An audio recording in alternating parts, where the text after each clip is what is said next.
शक्तीपीठ विरोधात शेतकऱ्यांनी स्वीकारला हा मार्ग। शक्तीपीठ महामार्ग महाराष्ट्र शासनाने दिनांक 5 मे 2026 रोजी महाराष्ट्र महामार्ग अधिनियम 1955 कलम 3 अन्वये शक्तीपीठ महामार्गाची सुधारित अधिसूचना जाहीर केलेली आहे।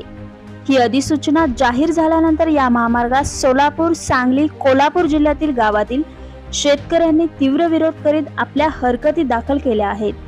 शक्तीपीठ महामार्ग रद्द व्हावा यासाठी खानापूर, कडेगाव, पलूस तालुक्यात सुरू असलेल्या आंदोलनाला मार्गदर्शन करण्यासाठी 6 जून रोजी दुपारी 12 वाजता विवेकास मल्टीपर्पज हॉल, मायनी रोड, विटा येथे शेतकऱ्यांचे नेते माजी खासदार राजू शेट्टी येणार असल्याची माहिती ॲडव्होकेट बाबासाहेब मुळीक, ॲडव्होकेट सुभाष पाटील व ॲडव्होकेट दीपक लाड यांनी पत्रकार परिषदेत दिली आहे। यावेळी पुढे बोलताना ॲडव्होकेट मुळीक म्हणाले, या महामार्गात ज्या शेतकऱ्यांच्या जमिनी जाणार आहेत त्यासोबत गावातील अन्य शेतकऱ्यांनाही या महामार्गामुळे त्रास होणार आहे।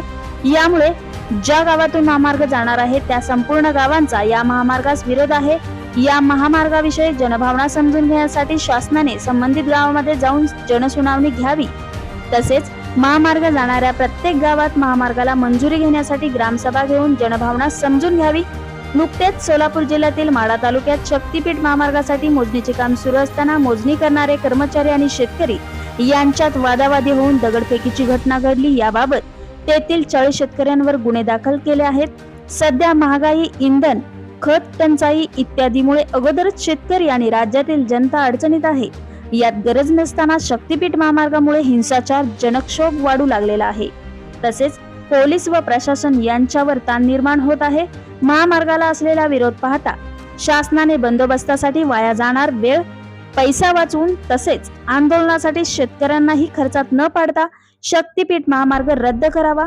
देशाचे पंतप्रधान नरेंद्र मोदी यांनी देशाच्या आर्थिक अडचणीच्या काळात जनतेला काटकसर करण्याचे आवाहन केलेले आहे। अशा परिस्थितीत राज्य सरकारने 110,000 कोटी रुपये खर्च असलेला शक्तीपीठ महामार्ग निर्माण करण्याचे काम हाती घेतले आहे। यामुळे मुख्यमंत्री देवेंद्र फडणवीस यांनी पंतप्रधानांच्या काटकसरीच्या आवाहनाला प्रतिसाद देत मोठा खर्चिक असलेला शक्तीपीठ महामार्ग कायमस्वरूपी रद्द करावा।